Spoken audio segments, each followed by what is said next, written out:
What's up, guys? Wednesday evening, 7 o'clock Eastern time. It's time for the race show. Before we get started, I just want to say that this episode is brought to you by 660 Marketing. Again, guys, if you're looking for anything marketing wise for your race team, motorsports company, anything like that, websites, graphic design, um, sponsorship acquisition, marketing decks, anything that has to do with marketing in in motorsports, 660 Marketing has got you covered. So pretty excited. It's going to be an awesome show today. I have a very special guest coming on, and I'm very honored to have this special guest because he's pretty much one of the pioneers of radial racing. Um, but this week is also Yellow Bullet National. So if you're in the Northeast DMV area, make sure to check out Yellow Bullet. Come by, spend your hard-earned money at Yellow Bullet.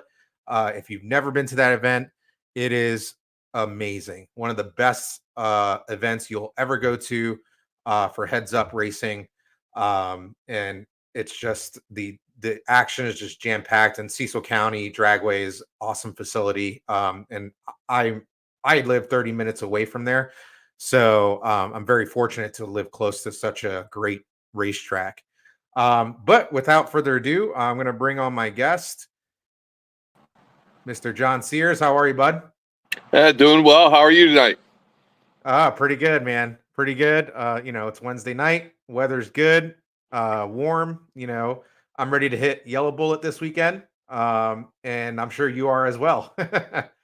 Yeah, we arrived today and getting stuff set up. Tech trailer is already in the staging lanes and prepared and ready to go. I loaded it up and tried to organize it somewhat for this weekend's activities at the Yellow Bullet Nationals.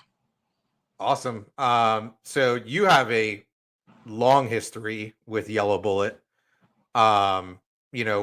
What's the history behind that and how that kind of intertwines with X275 and all the other classes that came from that?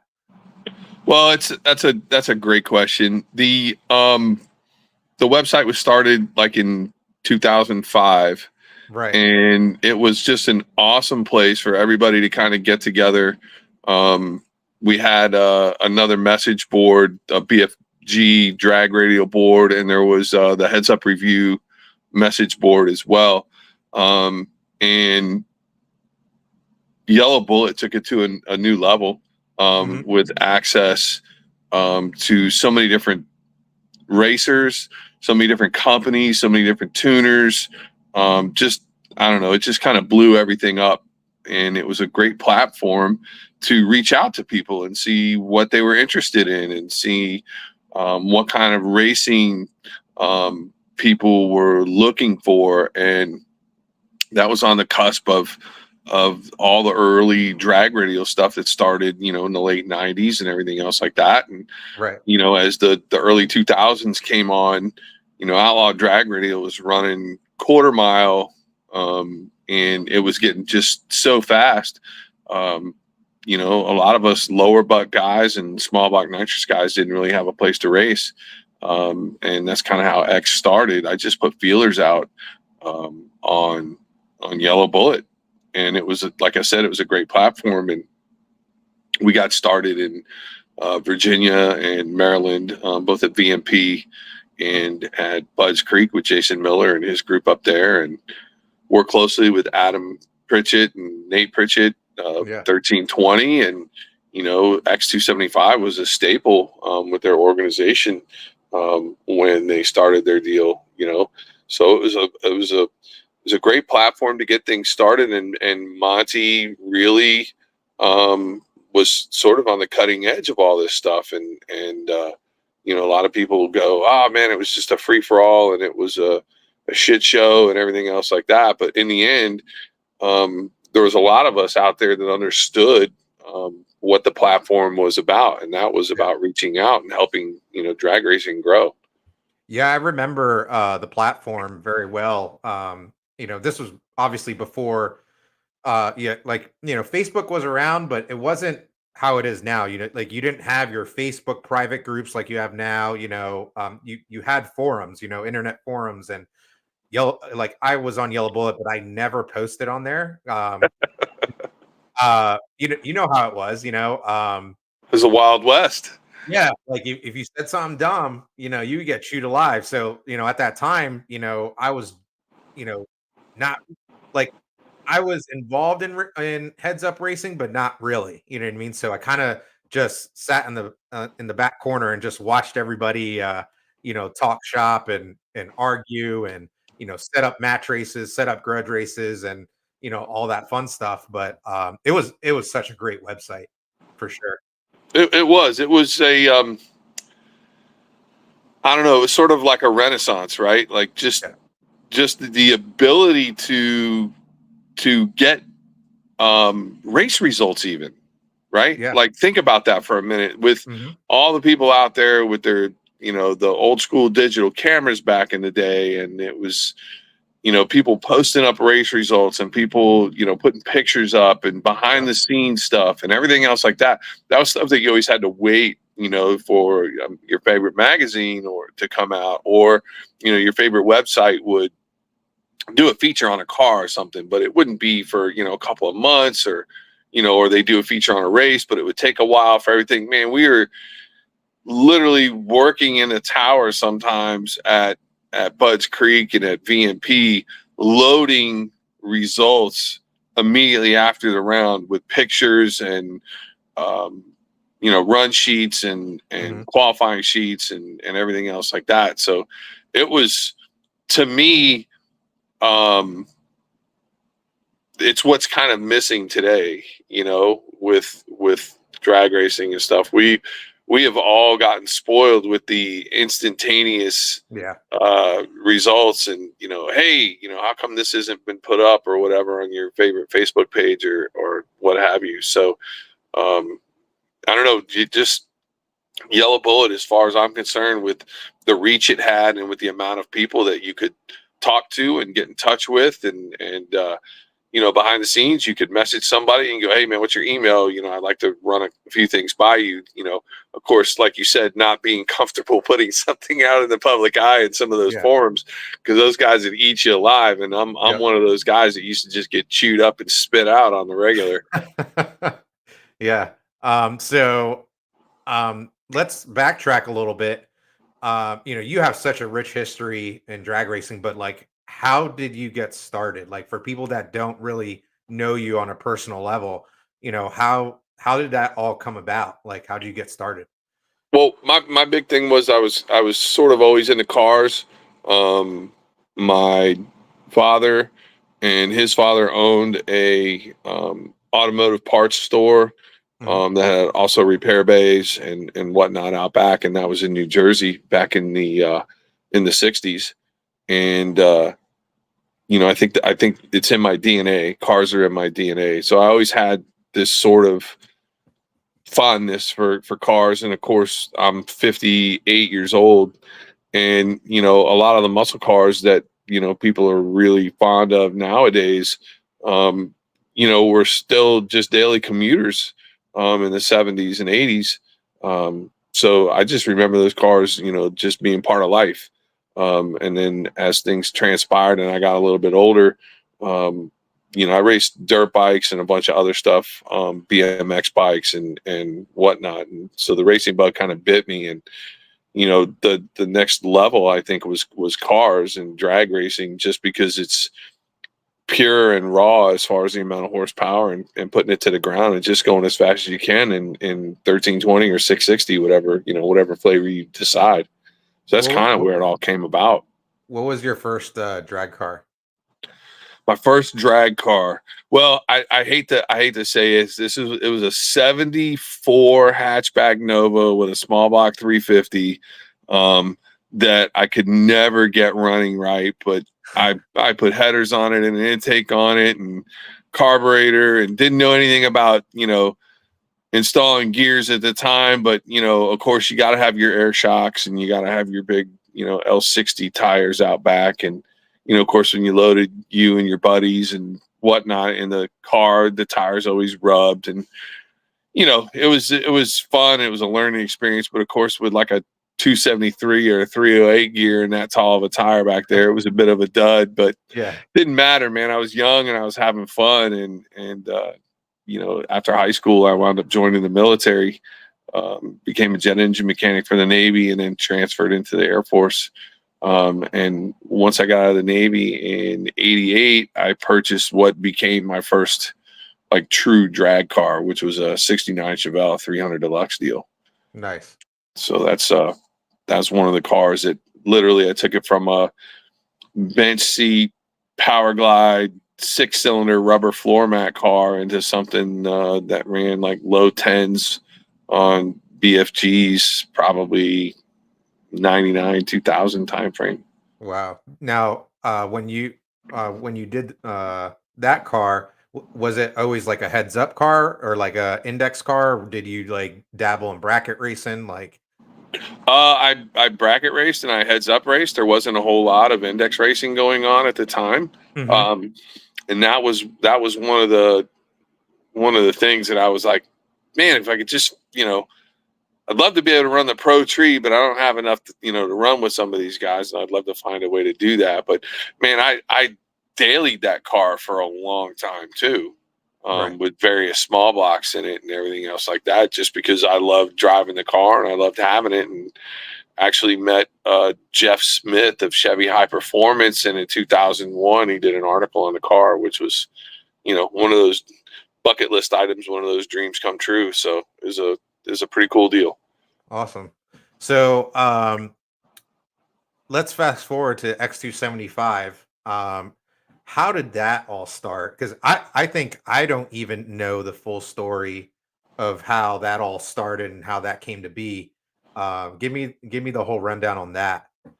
Well, I lived in Florida for a number of years, and we were down there running a little track called Immokalee, and they had a stock Yeah. suspension shootout, which was any drag radial or a 28 by 10 slick deal, and we ran down there for a number of years. And they had a very simple set of rules, 10 rules. Number 10 was pretty much if you don't like it, you don't have to show up, which made things pretty simple. And we would run like these Fast Friday shootout deals and stuff on Saturdays, with the stock suspension stuff. And the guys over at Sunshine were doing their own stock suspension stuff. And Mhm. NMRA had their class with BFG drag radial and the whole drag radial, small tire, stock suspension kind of stuff. That whole movement was gaining ground. And if you fast forward to like 2007, 2008 timeframe, when big blocks, twin turbo cars were out there on 315s and just Mhm. running over the field. It made it really difficult for a lot of the lower butt guys, particularly nitrous guys and whatnot, to be competitive. And we were working down in Florida on what was called Florida Real Street. And that was sort of a jet limited class, blower limited, turbo limited deal. And when I moved to Virginia from Florida, none of the guys up here wanted anything to do with a plate nitrous system. They were like, Mhm. we're running foggers. We don't give a crap what you say.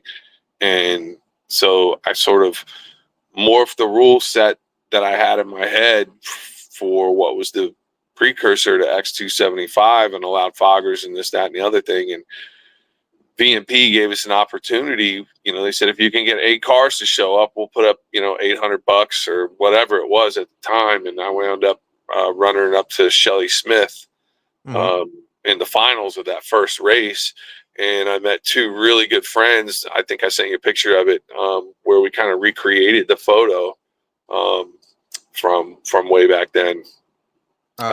Which photo was that? So that would be the one where the car is black and it's Oh yeah. myself and a couple of guys, and then right below it is a recreation of that picture when the This car's one. done. Yeah. Uh, So that's us, probably about 10 years to the day, kind of recreating that picture. And my son actually drove the car at that particular event and was the runner up as well, in Nitrous X. So it's kind of fitting that we were able to, recreate that picture, like I said, almost 10 years to the day, which is really cool. But I'll backtrack to X275. So as we're running Budds Creek, on Friday nights with Maryland Real Street and everything else that they had up there, the quarter mile times were just getting way out of hand. So I morphed a set of rules that I thought would kind of fit, the small block nitrous guys in the local area.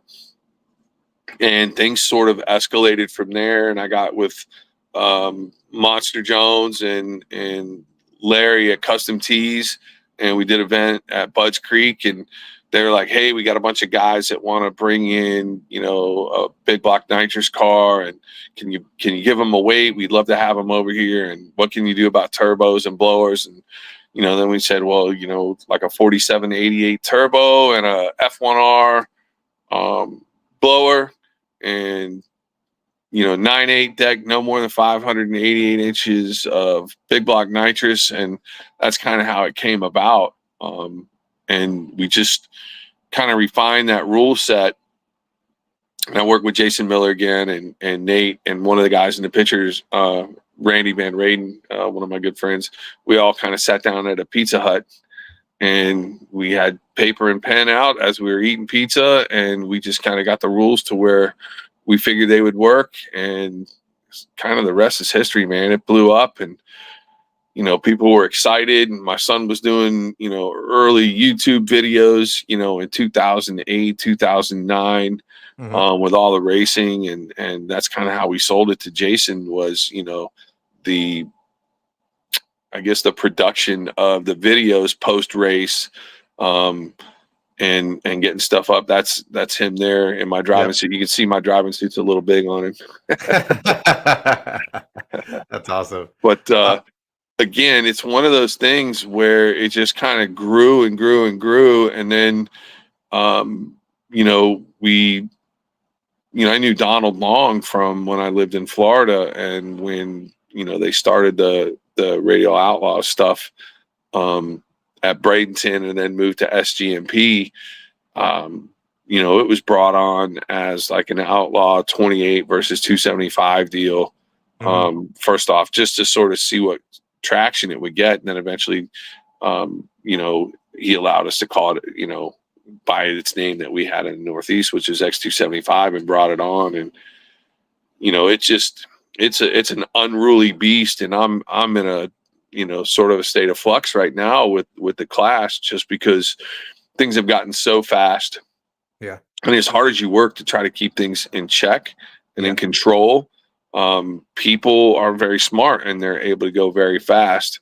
So I talked with Eric Dillard, and Jason Ruckert, who's the head of LDR, and we're going to have a conference call on Tuesday, and we're going to see if we can't wrangle X275 rule sets and get this thing under our thumb a little bit more than what it's been, so it could, it won't continue spiraling out of control. Because the first year the record was 403, and that was like 2009 time frame.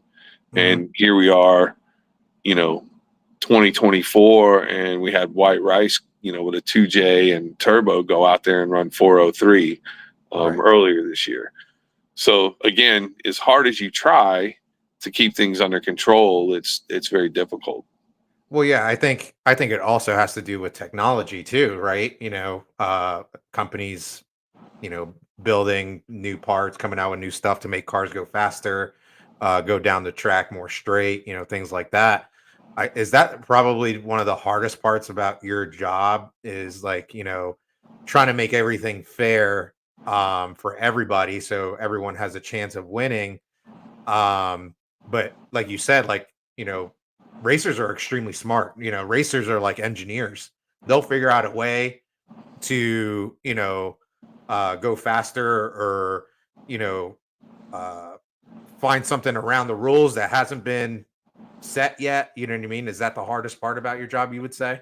Yeah, I think that's one of the most difficult parts, because if you really look at it, you know, the technology of a 588 cubic inch conventional head, you know, nitrous motor and an 88 millimeter turbo, and of course the F1R, you know, has gone by the wayside, and now we have the, you know, the F1X, or the, you know, the F3D 102 and 106 and the XB 105 and all this stuff from you know, Vortec and from ProCharger and stuff, and of course Precision, and you know, you've got forced induction turbos out there, you know, putting stuff together. And so if you were to set today's 88 millimeter beside the 88 millimeter that we had back in 2009, that was part, Oh, they're a world apart, oh right? yeah. They're a world apart, but it's because drag racing is, um, you know, an entity where people will continue to push the envelope and go as fast as they can under a given, you know, set of rules. Yeah. Is this the uh original crew? So this crew right here this is all good friends, and my buddy Jeff up front in the green shirt, he Mhm. handles all the merch for X275 Ultra Street Limited and everything else like that, and he'll have all that stuff at Yellow Bullet this weekend Yeah. for sale. You know, we do quite a bit of t-shirt sales and hat sales and hoodie sales and everything else, you know, at these different events. And one of the things that we're able to do by having the merch there is we give back. Like, we're a pretty good bit of the sponsorship for like Ultra Street this coming weekend at Yellow Bullet. You Right. know, we try to utilize you know, the funds gained through sales and whatnot, and we try to put it back into the sport, and to continue, you know, helping it grow. And you know, and that's a huge way for us to show appreciation for our racers and fans and everybody that supports us. That's awesome, man. That's great to hear. And then this photo, this was like back in the day, wasn't it? You look like a really young guy Yeah, there. that was quite a few years ago, man. That is Monty Miko's wife, Maria, Uh, myself, and Big Daddy Dwayne Guthridge.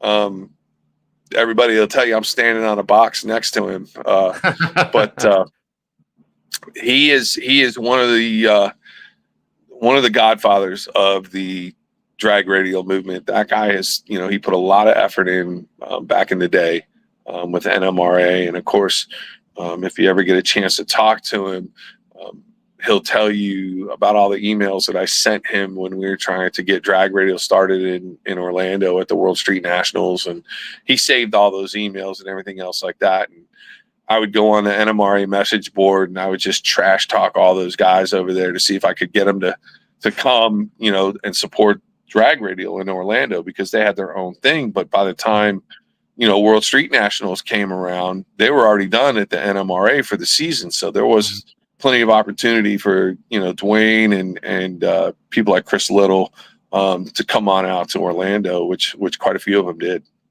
Nice, nice. So tell me about, your own X car. This one right here, right? Yep. Um, do you still have that? What give me the history on that car and everything. So that car you saw in the picture used to be black back in the day, and we ran in X275 for a number of years. And then I stepped back a little bit into Florida Real Street with it. Again, a jet limited class and stuff like that. And then things got really fast. Mhm. And I said, man, we've got to do something, you know. So I sort of rehashed, you know, the small block nitrous deal, and we called it Nitrous X. And I ran the car in that for a little bit. And then my good friend JB came out with No Clock Small Block. And of course, we ran in that and had some fun. And, you know, did some stuff called Nitro Street and everything else like that. Just more classes to try to get Nitro small block guys an opportunity to kind of showcase what they're capable of, Right. and what they're running. And that car is currently sitting in the trailer, ready to go. It's got an SB2 Nitro small block in it, about 410 cubic inches. It was built by Clements down in South Carolina, and the chassis was built by NRC Motorsports in South Carolina. And all the suspension components are from our good friends at TRZ. Awesome. That's awesome. So, when is the next time you guys are going to race it? Well, it just depends, man. If there's an area in a drought, all you need to do is ask me to come to your area and your racetrack. Because like 4 times in a row, I tried getting the car out a couple years back, and it rained all 4 times I tried to get it out. So I don't know if I'm a jinx with that business or what, but it was rather disheartening, and I since started playing back with some street cars and some Chevelles and Malibus and stuff like that are just more street than they are strip. Gotcha. Just because they got wipers and I can drive them in the rain, Right. So how did you and your team are teching the cars this weekend at Yellow Bullet? You do a lot of the events around the country. How did you get involved in teching cars, and how did your company start? Well, the whole tech thing essentially started by default. When you write rules and you talk with promoters and they want to have, the class there because they think it's going to bring a bunch of cars and a bunch of people through the gate, man, they're more than happy to do that. And when it gets down to brass tacks, they're like, well, who's going to look this stuff over, to make sure that it's legit? And they're like, well, you're the rule guy. You wrote the rules. It probably should be you.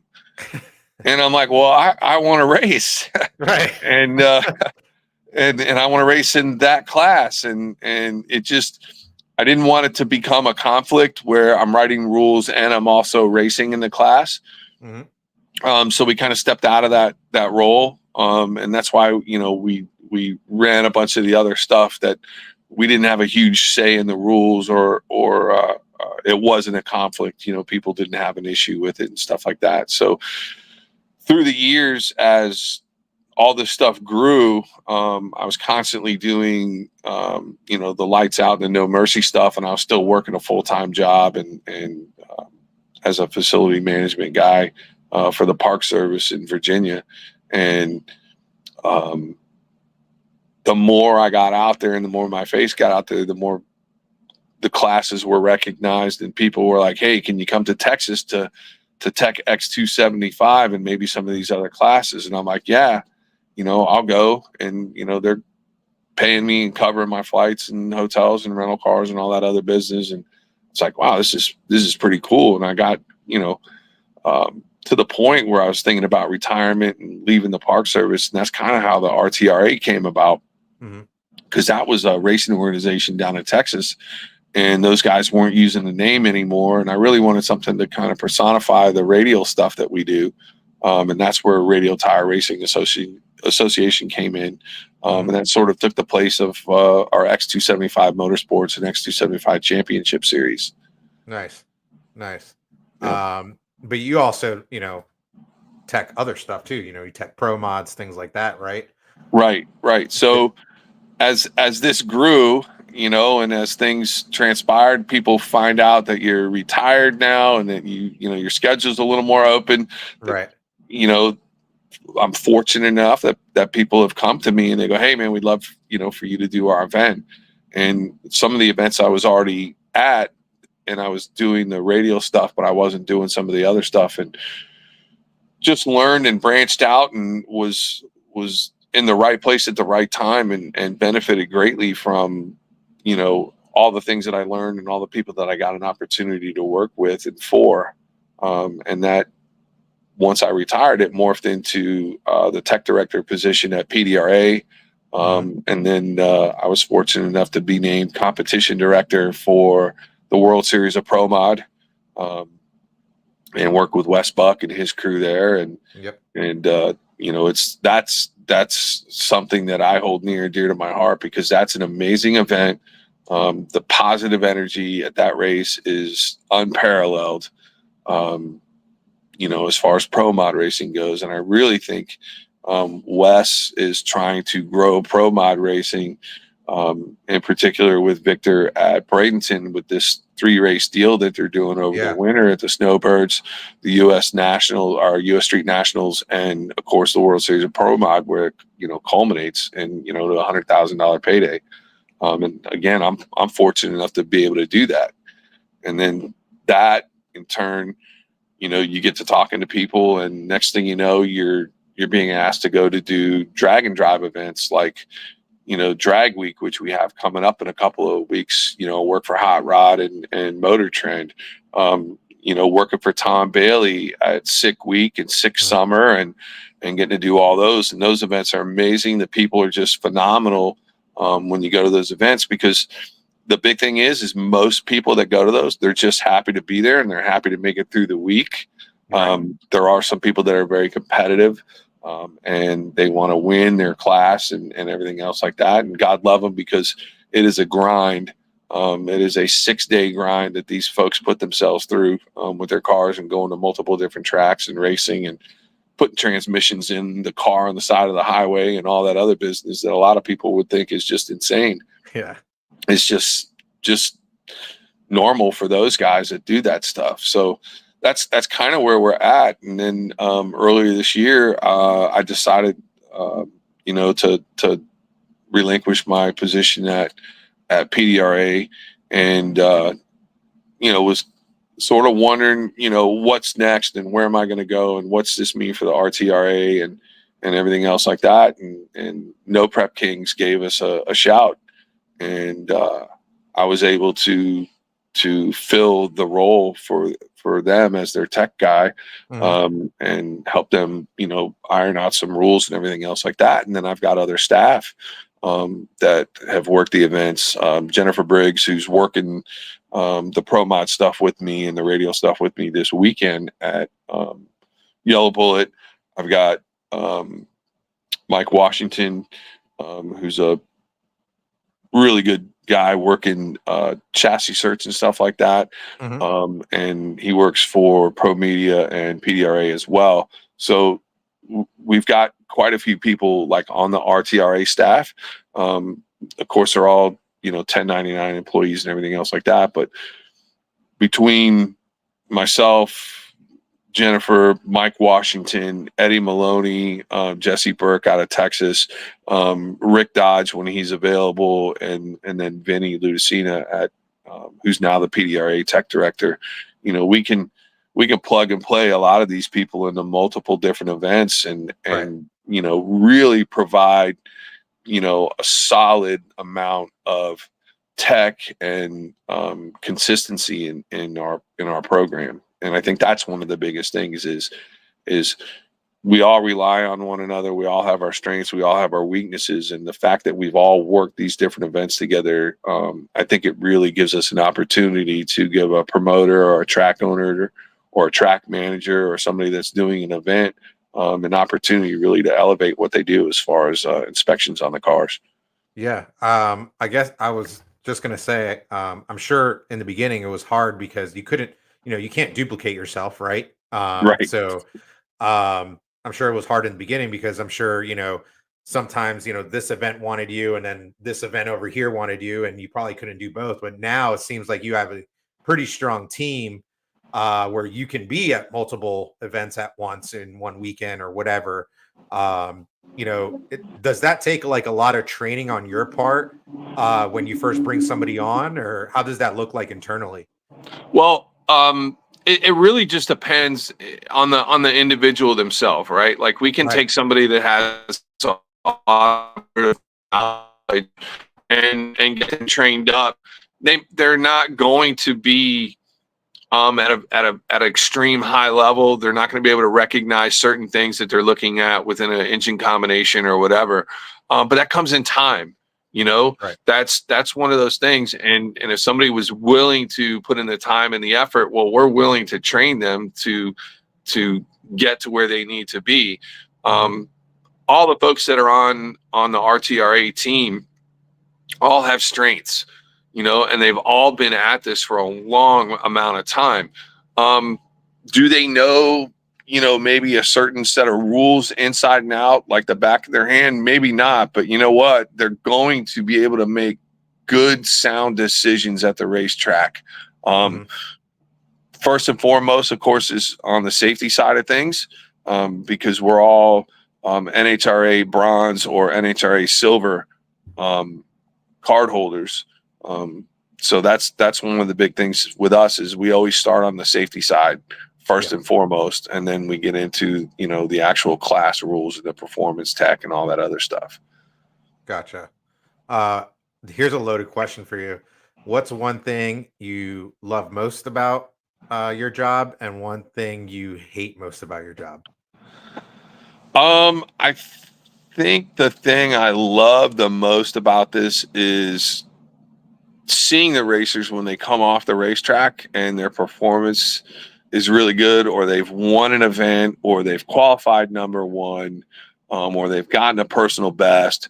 That is probably one of the best things about this, is seeing that level of passion and enthusiasm out of our racers, and just their sheer enjoyment of, you know, climbing that hill, so to speak, and you know, mounting the summit and being able to put their flag there. You know, that's one of the huge things that I really love to see, is that passion and that enjoyment out of the racers. I mean, other than, you know, getting the chance to work with some really awesome folks, you know, and getting to see different parts of the country, you know, it's been pretty exceptional as far as the travel and whatnot is concerned. The thing that I hate the most, I hate costing racers money with a rule change. I know how hard money is to come by. I know, you know, what these guys have invested into their programs and what they've given up, you know, to go racing. And it really hurts sometimes having to write certain rules and put certain things out that are going to affect people financially. In the end, I just want to see the class competitive and there be parity and that it's successful and that it's sustainable. But if you've got one or two folks that are just, you know, basically running over the top of your primary group of racers in the class, and they're that far ahead, I hate to punish performance, right? You don't want to punish performance, but at the same time, that performance could be detrimental to the class, and you're going to be losing racers, and we're seeing that often. Yeah. You often hear about, hey, you're killing the class, or you're about to kill the class, or whatever. You know what I mean? When racer, you know, kind of, you know, beats a ET by a lot or whatever. You know what I mean? So. Oh, it's huge, man. It really is. And those are, dude, I want everybody to go fast. I want everybody to, you know, get a personal best. I want to see everybody do well. But at the same time, you know, you wind up hurting your product overall, you know, that you're trying to put out. And then, you know, like we saw last year, we weren't going to have X275 at Yellow Bullet, which was, you know, really, you know, that was a hard pill to swallow. And it was just because of the fact that the car count had gotten low. Some people had moved up to some class, you know, another class, or people had moved back classes. And we weren't seeing the numbers, you know, and promoters have things in their head where they want certain amount of cars and certain amount of numbers and participation and everything else like that. And man, I completely understand that. But we were able to gather up enough racers and enough funding through sponsorship and whatnot that we had a really good, you know, 16 car, you know, show. This year it wasn't possible. It just wasn't in the card. And the cards, I should say. I just don't know if it was a matter of, you know, how fast things have gotten. You know, we're in a state of flux as far as the political stuff that's going on with the presidential election coming up, or people kind of playing things close to the vest. You also have huge conglomerates eating up all these smaller companies, and now, rather than going directly to Holly for something, or to Haltech or something, both of those companies are now under the same roof. Right. So it's really difficult to kind of pinpoint some stuff as far as sponsorship dollars and everything else, when most of these companies, or a lot of these companies, are under the same roof. Yeah, it's I actually have this conversation pretty often, and it's like, I don't know, like I feel like and I that's why I enjoy what Wes Buck is doing, because I feel like he's trying to propel the industry forward, but at the same time kind of bring it back to what it was, so that racers, promoters, tracks have sponsorship opportunities and things like that, and have more money in their pockets. And but it's very difficult right now, and I'm seeing it as well, where companies are really holding on to their dollars and cents right now, and trying to be smart with it, because you know of the state or of our country and things like that, you know what I mean. And it is an election year. I hate to get political and things like that, um but yeah, it's what do you think is needed to propel the whole industry forward? I think we need to work together, and I think we need to understand, um, where we're at in things. I think drag racing overall is healthy. Look at a lot of the bracket programs countrywide and whatnot, right? The bracket racing's not really slowing down. Right. And it's because a lot of people have moved into it, because it's, the upper echelon stuff, like Top Sportsman and stuff, of course, is just as expensive as some of the pro mod stuff. Right. Um, but for the grassroots guy, man, the guy with a Fox body and a LS motor and a carburetor, there's thousands upon thousands of those guys out there. Yeah.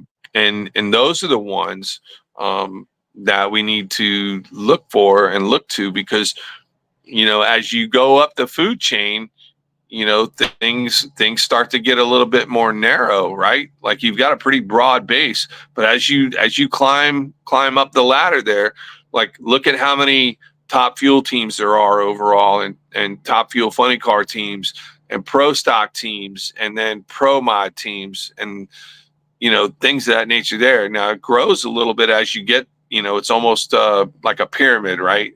Or a triangle. Yep. It's very Like, pointed at the top and very singular. yeah. But you've got a very good broad base of people, and then there's a small tire and radial and no time guys all kind of in the middle there in the mix.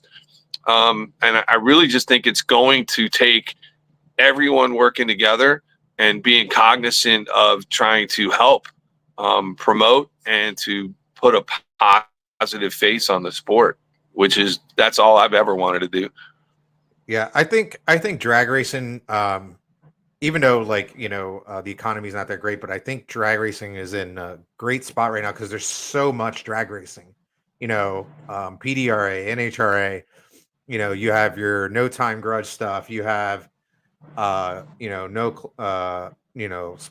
clock small block stuff. You have World Series of Pro Mod.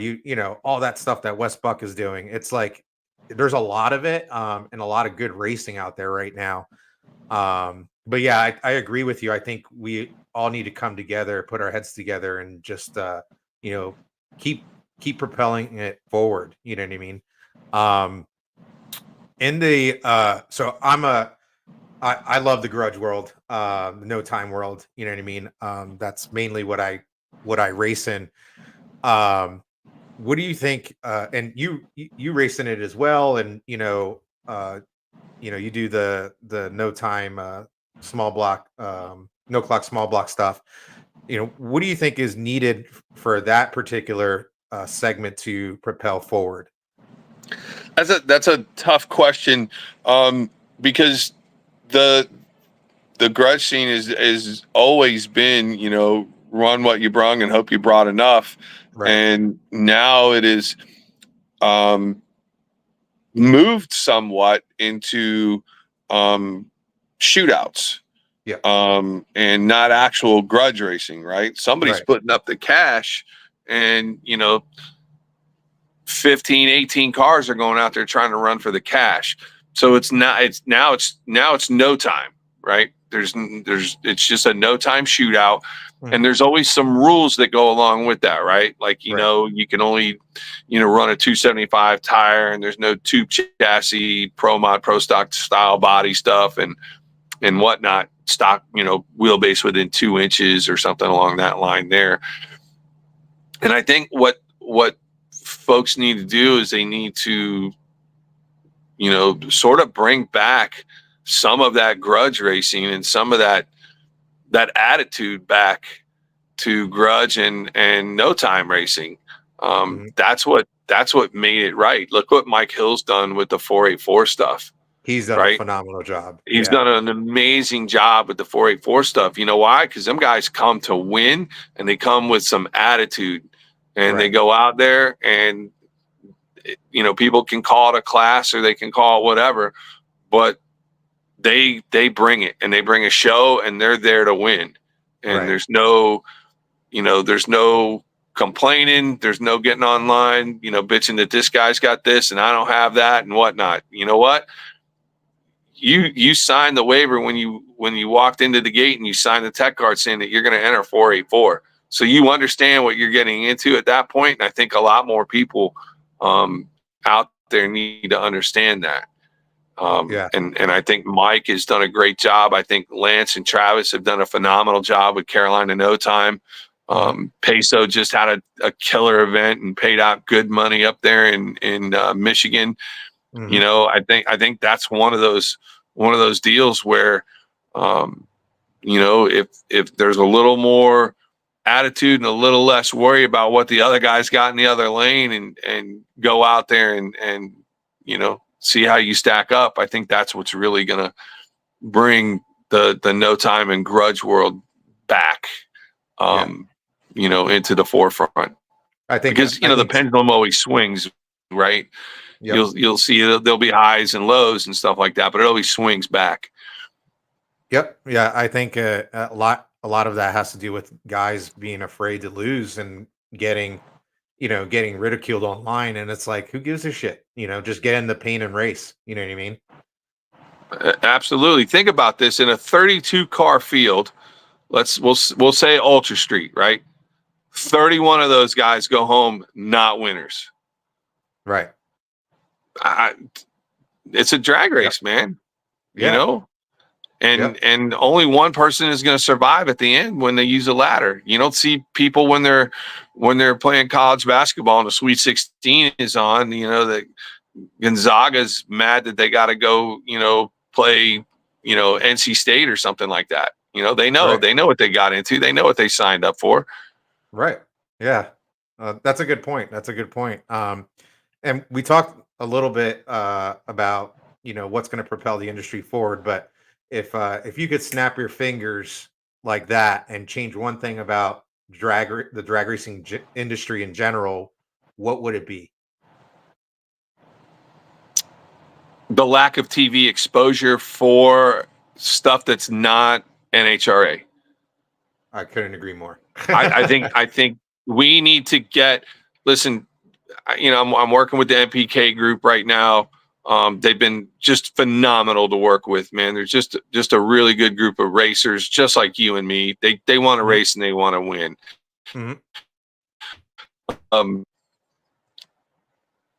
And I feel very fortunate to see that side of things, right? Because we've looked at radio racing and worked at no time events and worked pro mod events and different organizations and stuff like that.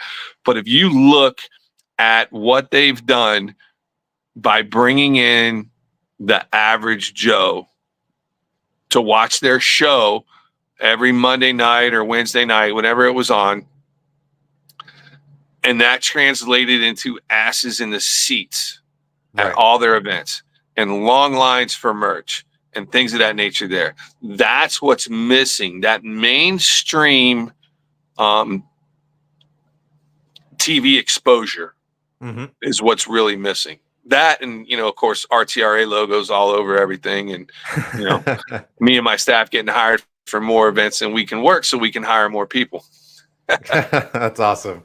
Yeah, no, I agree. And Wes Buck talks about it all the time. The one thing that the Street Outlaws team has done that I think NHRA can probably do a better job doing is they brought in characters. They focused on the characters, more so than the cars, right?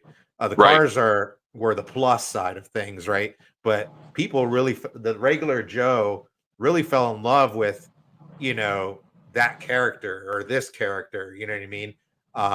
Or they hated this character, right? It doesn't matter. Right. You always need a heel out there, right?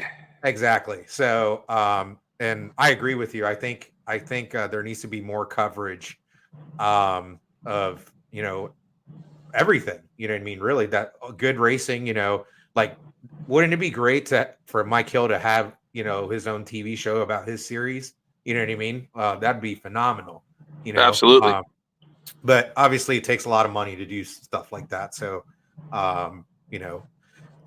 so if you could give anyone any advice in this industry that's trying to I guess make it as a promoter, as a racer, what advice would you give them? I would say, just because somebody tells you no along the way, don't take that as the last answer and gospel. Look at it from multiple angles and different perspectives, and see if you can't come back and approach it differently at a later date. I post all the time on Facebook with positive messages and stuff. I tell everybody, keep moving forward, right? No matter what, keep moving forward. And if you keep moving forward, good things are going to happen. Nice. Yeah, I couldn't agree more. So what do you do when you're not racing? What do you do for fun? Well, I work on cars. I work on some older, late 60s, early 70s hot rods. I've got probably more projects than I want or need, I should say. I want more. It's always Facebook Marketplace. When you're bored, you look at something, man, that would look probably pretty good in the garage or the driveway, or man, I think I could fix that up, and with some of the spare parts I've got in the shop, So that's mainly what I do for fun. And my son has his own YouTube platform and stuff like that. I share a bunch of stuff for him. Skeeter Wyatt, he's in character often, and he just goes to different car shows and interviews people as this character, Skeeter Wyatt, and tries to promote the local car scene and car culture down in Tampa, doing that stuff. But he also has videos where he's working on his own project car, which is a 78 Camaro and his S10 V8 pickup truck that he has a lot of fun with. So, I mean, obviously it's in his DNA, and he's still trying to have fun with it. And whenever I get down to Florida or Tampa, I'm always dragging parts with me, and him and I are putting them on his car or changing some things out to make it a little bit better and have some fun with it. Nice. Yeah, I know you're very close with your son. How old is he now? How old was he when he's 35? When did he hop in to the Malibu? Golly, I would say he was 16, 17. Oh, nice. Yeah, so we let him run some 650 index with it. Okay. For a while. I just, it's one of those things where we had a couple cars that we could run that ran at various ETs and mile an hour and stuff. So I used those as sort of stepping stones until we put them in something, fast and, again, safe. And I think that learning curve really helped him as a driver to understand, what his limits are and what the limits of the car are. You see a lot of folks out there that, they have a ton of money, and, they may not have a whole lot of driving experience. And there's a there's a huge leap from, let's say, an 11-second car to a 9-second car, or a 9-second car to a 7-second car, or, a small tire, street style car, jumping up into a top sportsman car or a pro mod, something like that. And, Right. Who's to say that, that's the perfect way of doing it, but that's how we did it. And he seems to have thrived by doing it that way. That's awesome, man. Is there anyone else you'd like to shout out before we sign off? Yeah, I'd like to thank Monty Miko once again. Yellow Bullet, you see it on the hat right there. Yep. And just a huge fan of that guy. Jim Halsey for believing us and hiring us for multiple events, and all the other promoters out there. And I'll shout out to my friend Lonnie Grimm, NHRA National Tech Director. That guy right there has been a huge part of my knowledge base, and he's mentored me, and I've learned a lot from him, and hopefully I've been able to shoot a couple of things his way on areas of expertise that he may have learned something. So awesome. Yep. Thank you so much, John, for hopping on tonight. I know you're a busy man. I didn't know if I was going to be able to get you because I knew you were probably going to be at Yellow Bullet. But the good thing is, you didn't work until tomorrow, so I guess it all worked out. But I can't wait to hang out with you at Yellow Bullet this weekend, and just experience the event. I've been there many times, but every year is just more awesome than the previous year before. Oh yeah, the level of competition, I don't care what class you're in, is phenomenal. People can talk about competition in various forms of motorsports, but if you've ever watched PDRA and see those kids in those 790 dragsters, that's a high level of competition that you just don't expect, right? Junior dragsters. Well, try to get into a 64 car field here in 850 index at Yellow Bullet Nationals, and let's see how good you are, because those guys are cutthroat. 850, people can talk smack about index and whatnot, but that class is amazing with the amount of cars that they bring, the quality of cars that they bring, and the quality of racing. Yeah, I'm actually trying to build a car for that class next year. I hopefully, if everything pans out, I'm gonna be doing that. But I know it's very, very hard. It's one of the toughest classes out there, period. That's what makes it worth it, man. Yeah. If you can win in a class like that, you're definitely doing something. Exactly. Who wants the puppy kick, right? Exactly. Awesome, man. Well, thank you so much. Thank you, everyone, for tuning in, and we'll see everybody soon. All right, man. Appreciate you having me. Thank you so much. All right. Have a good night.